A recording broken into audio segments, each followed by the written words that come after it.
Welcome, gentle listener. I want to welcome you to Miss Virginia and Mr. K's Stories by the Fireside. We're going to do 3 tales and a story and show you some of the natural artifacts that come with the natural world. And without further ado, I'd like to invite Miss Virginia to start with the first story. Hello. I'm here to tell you a story about Bear. Bear, as you might know, is not a true hibernator. And one very, very chilly day, when the sun came out just right and was shining down on Bear's den, Bear started to wake up. And he realized, I am very, very hungry. And he was yawning and thinking of what he could have to eat when right then there was a sound, and there was Fox. Fox was walking by, and Fox and Bear were not really friends. So as he walked by, Fox was kind of trying to sneak by. But Bear said, Fox, what is that you have with you? Fox said, I have some fish. And he said, oh boy, I would love to eat those fish. He said, well, I'm taking them home. I'm taking them home to my family. And he said, oh, where can I get some fish just like those? And he said, oh, well, and then you could see that Fox was thinking sort of sly, sort of sneaky thoughts. And he said, oh, well, Bear, what you could do is go down to the lake that is frozen, and with your claws you could dig a hole right through the ice, and then you would drop your tail, your big, long tail, into the water. Now, I should tell you that long ago, Bear had a long tail. It went way down to the ground. It was as furry as it could be. It was soft and just a beautiful tail, so that everyone, when they walked by, would say, oh, Bear, what a beautiful tail you have. And Fox was quite jealous because, of course, his tail was much more beautiful, he thought. Anyway, this was part of the plan, that why Fox was smiling so. He thought maybe he could get rid of that tail. And so he said, yes, you stick your tail down into the water and you will feel little bites. It'll hurt a little bit, but that will be the fish biting. And you sit there for a long time. It's going to take quite a long time since you have such a long tail. And you will sit there. And when you think you are ready to get up, you must jump quickly up, like you were jumping up to the moon. And then you will have many, many fish. Oh, so Bear said, okay, I can do this, and I will have ever so many more fish than you. And so he walked down to the lake, and he took his great claws and he made the hole in the ice and lifted the piece out, and then he turned and he put his tail, there. Ooh, that was so cold. And he put his tail down into the water. Oh, it really didn't feel good. It was cold. But then the sun came out and warmed Bear, and he kind of dozed off, and hours passed. But once the sun went down, it got colder again, and Bear woke up and said, oh my, I think it is time. I bet I have many, many more fish than Fox did. So he said, let's see, he told me that I must jump quickly like I was going to the moon. And so Bear did. Bear jumped up, and oh my! He left his tail there. His tail was stuck in the ice. And as he looked at his tail, over there in the bushes was Fox grinning. And that is how the bear got the short tail. Fox and Bear are not friends anymore, and Fox has the finest tail in the forest. And that's the end of that story. Well, I hope you enjoyed that story about the bear, and I brought some things in to talk to you about the bear. Bear is an omnivore. Roar. And if you know teeth, you can see that he's got canines and he's got flat molars that have ridges in them. And that's primarily because he eats everything from meat all the way up to berries and twigs and seeds. And so he needs those molars. If you take your tongue and run it across your molars, you'll see how similar they are to that. They are flat and have ridges because we're omnivores as well. And the reason he has the large canines is because he often has to chase some prey down, although a bear does not eat a lot of running animal. And you can see, if you take the bear skull, and this on my left hand is a raccoon, they're very similar. And in German, a raccoon is called a Waschbär, which means washing bear. And we know what raccoons do with their food. They wash it. The bear, black bear, this is a black bear, is the most prolific bear in North America, spreading from Alaska all the way down to Mexico. And you can see they're probably about 250 pounds for a male, 160 pounds, 130 pounds for a female. And Virginia was talking about the claws. They have very strong claws because they're diggers. They dig for ants, they dig in rotten logs for all kinds of prey that they eat. And then most bears, although it's called a black bear, they do vary in color depending on where they are, although black is the most common color, but they can be cinnamon colored, blue, and they can also be white. And here's the short tail. The bear, hard to find his tail because it's so short, but there it is. This is a 250-pound bear, and he's got a 2-inch tail. And the other part that I wanted to show you was the canine family, of which the fox is a part of, and this is a coyote. And you can see the skulls are very similar, but the difference is that where the bear was an omnivore and ate everything, the fox is a carnivore, and his teeth are very, very sharp. If you were to run your fingers across them, they feel almost like knives, and that's because he's a pure meat eater. And so if you were to take the time to look at different teeth, you could tell what kind of food that animal eats, and that's the adaptations of nature. Hello. Now I'm going to tell you another tale that is about a beaver. And a beaver, long ago, used to have a big furry tail. Big furry tail. And he was very proud of that tail. And he would go around to other animals and say, "Look at my tail, isn't it beautiful?" And they would say, it's okay, yeah, it's fine. And then he would go to another animal and he would say, "Oh, look at my tail, isn't it beautiful?" And they would say, "Well, yeah, it's quite nice." And he didn't think that they were responding quite the way he wanted to. Now he went to all of his friends and they didn't say how wonderful it was. They didn't say anything that he wanted to hear. So one day he got so frustrated that he went down. He was chewing on some logs. He was making a lovely dam, and he was chewing and those people, they don't appreciate my beautiful tail. And he chewed, and one of the trees fell over. And then he chewed on this tree, and don't like their tail, and it was grumbling, and that tree fell over.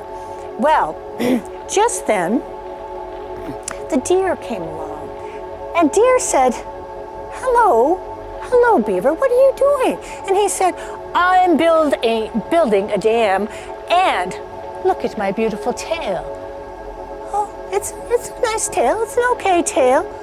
But it wouldn't do for me. Well, of course it wouldn't do for you. It is my tail, and it is the finest tail of the forest. And Deer said, well, Beaver, really, it's a fine tail, but I don't think that you should be saying that it's the finest tail. What? Of course it is the finest tail. Well, Deer scampered off, but Beaver was chewing on that big cherry. Chewing. He said, I can't believe what he said. And he wasn't watching what he was doing. And he did a wrong cut, and he saw, whoa, the tree was coming the wrong way. It was coming over, and he ran. But the tree crushed his tail.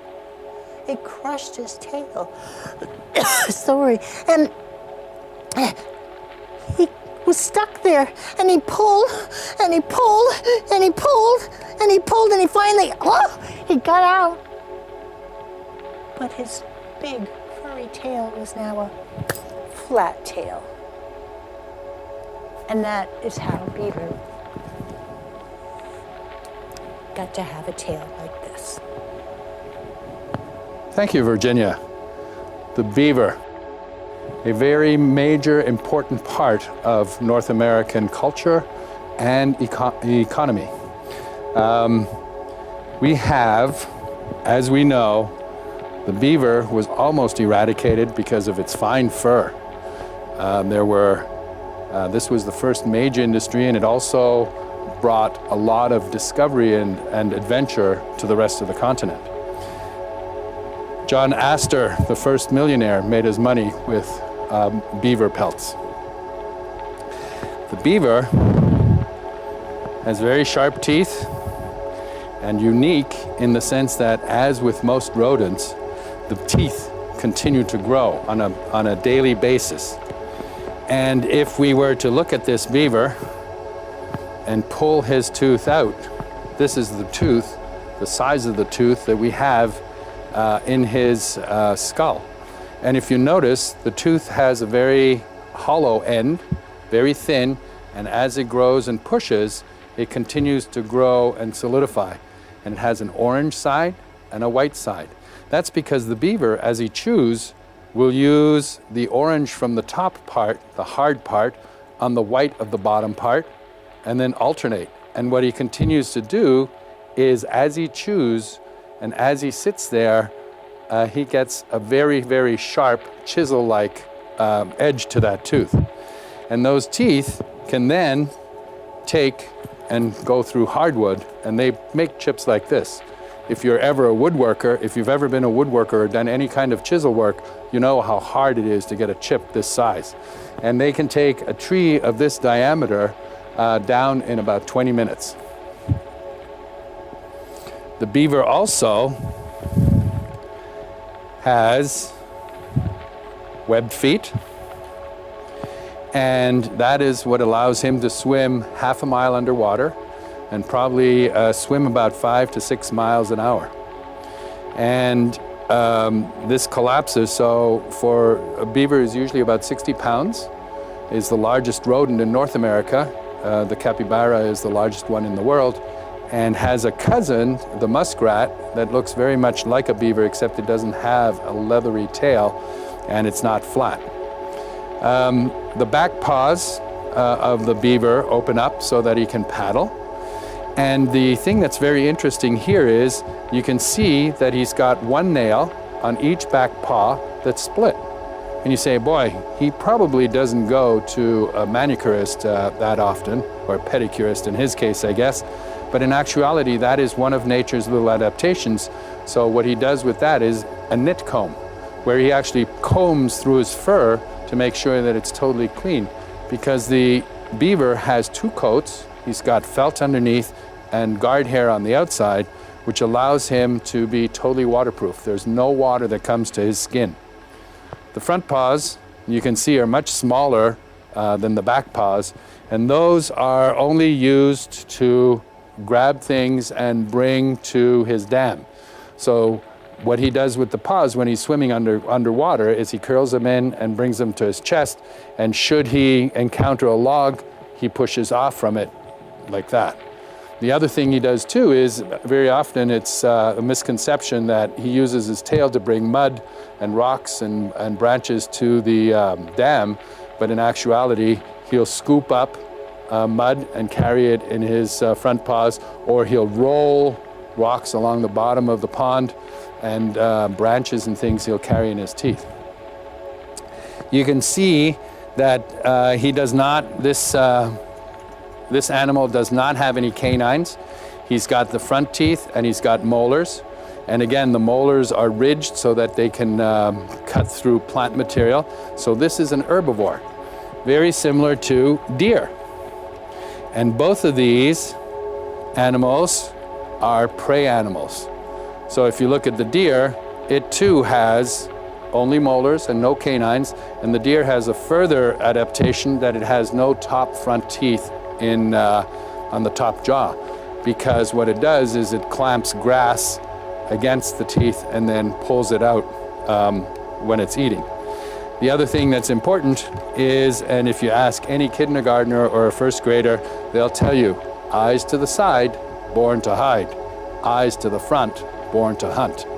So prey animals always have their eyes to the side because they want to be able to look right around and see if there's a predator that's sneaking up from behind.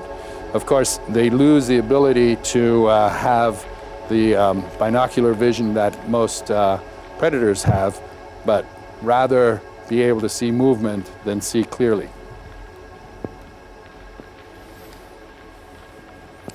And the other thing that is important about the tail is that it is hairless, it is leather, it has texture to it that actually allows it to glide forward, but has ridges that keep it from going backward.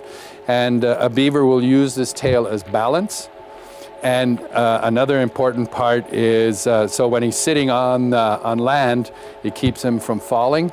And when he's chewing on a tree, it's a counterbalance to give that pressure on the jaw. And the most important part is that it is a signal to his family, because a beaver creates a pond so that he has water. He's very clumsy on land, but in water he's very sleek, like a torpedo. And so the tail actually acts as, when he slaps it, it then acts as a diving steerage, like a submarine with the front guides.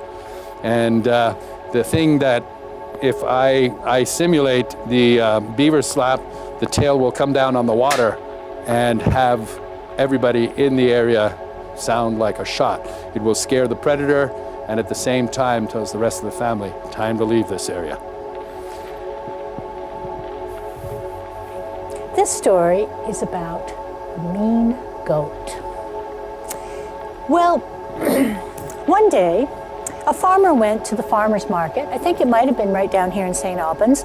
And right behind one of the vegetable stands, there was a crate, and it had little baby goats, little kids. Oh my goodness, they were so, so cute. And the farmer said, oh, I really, really would like this. I'm going to take this home to my daughter. And so he bought the little goat and he carried it home, and it was so sweet and it was so loving, and cuddled with him. And then, as that goat grew, something happened, and that goat turned to be just mean. First he started butting his owner, the little girl, and then he would butt the other animals. And when the food came out for any of the animals, he would butt them away and butted the chickens, and oh my goodness, he was just mean. And then, excuse me, and then they tried to put him into a cage, put a big, huge fence around. Well, he got out, and then he started butting the other animals, and they could not contain this goat. And finally, one day, that goat was so big, he just jumped over the fence and just smashed part of the fence and went running down the road. Well, at first the farmer was going to go after him, but then he thought, oh, this is such a mean goat. We don't even want him on our farm, so let him go. So the goat went down the road, and he looked over to one side, and there was a hole in the ground. A hole in the ground, and it was a den. It was Fox's den. I think I'm going to try to get in there. Now, the fox's den was a little bit too small, but that goat butted it with horns and got into the den and faced out. Well, Fox came home. Ah! Somebody was in his den. Somebody was in his den. And he said, excuse me, but this is my den. Could you please get out? And the goat took his front out, his chest out, put down his front paws, and he said, I'm a big, mean goat, and I'll whack you in the nose, and I'll butt you in the toes, and so go away. Well, then, that really scared the fox. And the fox got down and sat in the middle of the road and was crying, crying. And then his friend the wolf came along, and the wolf said, what are you doing sitting in the middle of the road crying? And he said, well, there's a fox and goat and I can't get into my house. And the wolf said, let me handle this. So the wolf went up. He said, excuse me, but that's Fox's den and you don't belong there, so you need to get out. Well, the goat came out, put his paws down, put his chest out, said, I'm a big, mean goat, and I'll whack you in the nose, and I'll step on all your toes, so go away!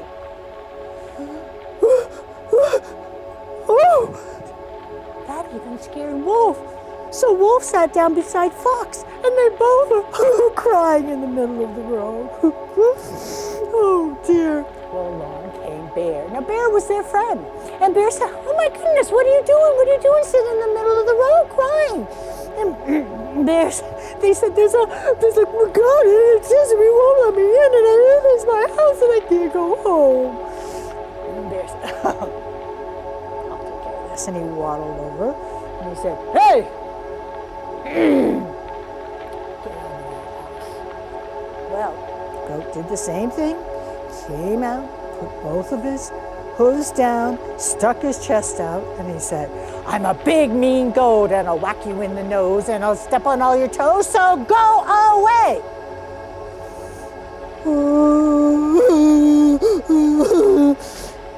Bear started to cry, and Bear sat down beside Fox and Wolf. And then along came their friend the Porcupine. And the Porcupine said, what is the matter with you, all of you animals? And he said, well, there's a goat, and he won't even else, and I can't go home. And the little Porcupine said, oh, I'll take care of this. And he just waddled up, as porcupines will do, and he waddled up to the front. And just before he got there, he got into a ball, and he started rolling and rolling towards the goat. And the goat came out and put his hooves down, stuck out his chest, and said, I'm a bit. And just when he did that, the porcupine rolled right into him. And the goat, and of course, the more he moved, the more the porcupine quills went into him, and the goat took off, ran down the road, and Fox went into his den, and everyone stopped crying, and that's the end of the story. Virginia, that was very good. Porcupine, such an unassuming little animal. But before we get to the porcupine, let's review some of the other ones. There was Fox, a carnivore with teeth that cut meat. And here too, I wanted to show as comparison, is his friend the coyote. And both of these are part of the canine family. And you can see that they have similar teeth patterns. They have the large canines, and they have sharp molars.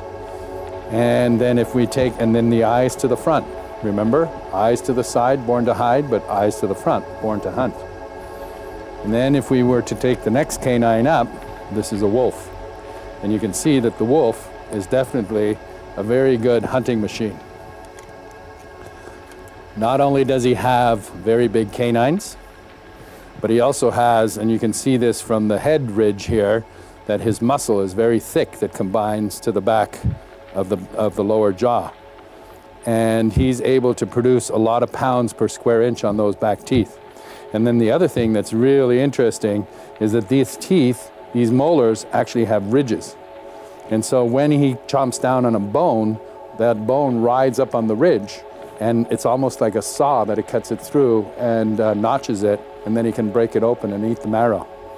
He's got a very big nose for smelling, and one thing that I didn't realize, but I just learned recently, is if you go and look at your dog, it has a split nostril. And that's because it can breathe in and breathe out at the same time. And what it does is, if you ever watch a dog closely, it'll lick its nostril, and by getting the molecules wet or moist, it enhances the smelling ability. And then the eyes are very big and forward. So this is a very good predator. And when we look at goat is a prey animal, eyes to the side, and it has antlers.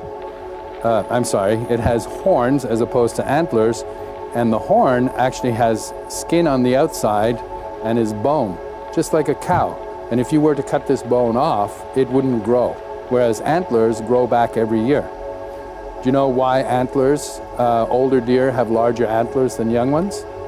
It's because the animal has to grow, and so it takes its reserves, its calcium, its minerals, into the bone to grow itself, and doesn't have reserves to grow to the antler.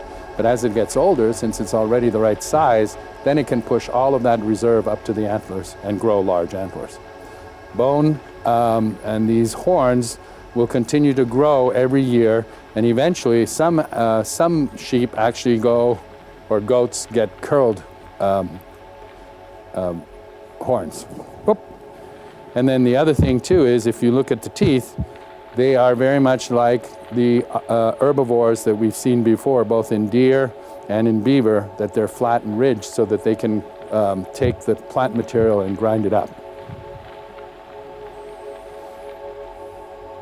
The goat also has a very fine skin that is short-haired, because most goats come from very arid regions except for the mountain goat.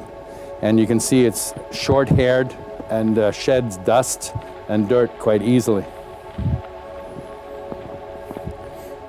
And then we had the porcupine.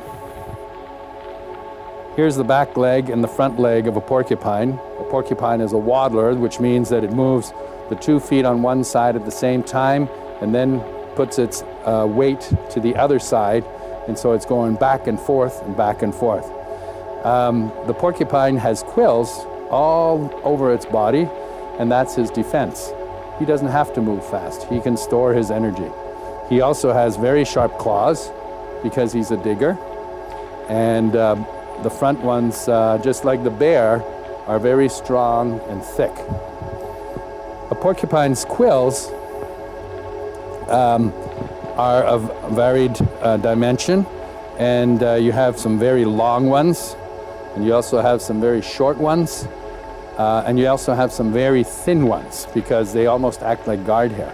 Now, contrary to to what a lot of people believe, a porcupine does not shoot its quills, but they are lodged in the skin very lightly, and so there's a hook on the end of the quill, and when that hook touches any part of somebody else's skin, it stays there and pulls out of the porcupine's skin quite easily.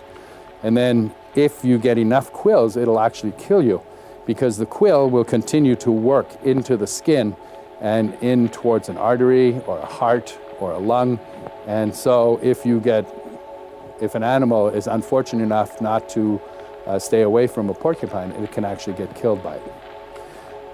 And so we have here quite an array of different things, and as you can see in the world of nature, animals occupy certain niches and have adaptations that make them very adept in living in those niches and occupying or fulfilling their roles of what Mother Nature had intended them to have. Thank you. This is the story of the twisted stick.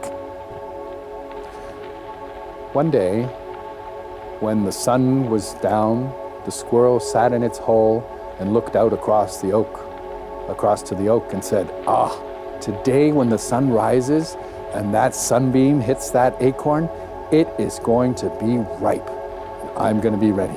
And he closed his eyes again and waited for the sun to come up. And when the sun did come up and it rose up along the tree and hit that acorn, the squirrel's eyes popped open and he said, today. And he ran out of his nest and he ran down the trunk and he ran across the meadow and he ran up that oak tree. He grabbed an acorn or two, put it in his mouth, came back down the tree across the meadow. And just as he got to the meadow, this big eagle came swooping down and grabbed the squirrel. And the squirrel went, and dropped the acorns. And then he took his big chompers that he has up front and he went to the eagle and he went, and bit the eagle. And the eagle went, and dropped the squirrel. And the squirrel ran back up into his tree, into the nest, and he sat there and said, oh my God, that was so scary. I'm never gonna go eat acorns again. And the eagle said, I'm never gonna eat no squirrel anymore because they fight back. And the only thing that was left in that sun-swept meadow was the acorn that was right there on the ground. And the acorn said, what a beautiful place to grow and set roots. There's sunshine, the liquid in the ground gives me something to drink, the grass is luscious, and there's no other tree around very close, so I can have all the growth that I want. And he started to grow, and he put some roots out, and then he put a leaf out, and another leaf, and some more roots, and he grew just nicely in that ground. And while he was growing, across the meadow, there was a vine that crept along the ground, and it came and crept back and forth because vines can't stand up, and vines don't have thick bark like trees do. And all of a sudden it went boom, right into that sapling. And he said, that is great. This is where I'm gonna climb to get up into the sunshine. No longer will I have to stay on the ground. No longer will I have to lie flat. I can grow up just like trees. And he started to climb. And just as he started to climb, the little sapling said, hey, who's that on my back? And the vine said, it's me, and I'm gonna climb up into the sunshine, and you can't stop me. The sapling said, boy, you're rude, and you can't be here because this is my spot, so get off. And the vine said, no, you can't make me. And the little sapling said, Mr. Vine, not only are you rude, but you're despicable. And so the vine said, you can't make me, so don't try, and I'm just gonna keep growing. And the sapling said, oh, I'm going to stop you. I'm going to grow my bark, and I'm gonna squeeze you so tight that you can't grow, and I'm gonna squeeze you from all sides till you stop, and I'm gonna squeeze you so you can't keep going up the side of my little trunk. And the vine said, you can't do that because I can grow much faster than you can. And watch this. And he started to grow. And so it was grow, squeeze, grow, squeeze, grow, squeeze, grow, squeeze, grow, squeeze, grow, squeeze for 3 weeks. And they got way up high. And then the woodsman came along and went and cut that sapling, pulled off the bark, pulled off the vine, put his little mark up there, which was a dragonfly, and then took it to the St. Albans flea market, garden park market, and sold it to my daughters who gave it to me for Father's Day. And that's how the twisted stick got to be my walking stick.